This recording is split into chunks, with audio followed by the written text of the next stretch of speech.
Oops! Pray muna tayo. In the name of the Father, the Son, and the Holy Spirit. Amen. Panginoon, isang malaking pagpapasalamat na naman at buhay na naman kami. Salamat sa biyayang ito na lagi mong pinagkakaloob sa amin.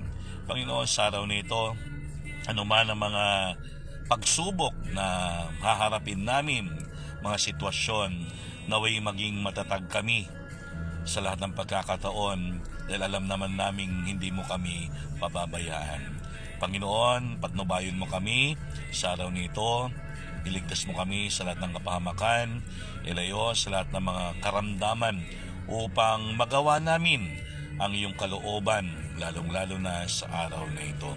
Panginoon, basbasan mo lagi ang mga kapatid naming may sakit na nais nang bumalik sa iyo. Hipuin mo sila upang sa gayon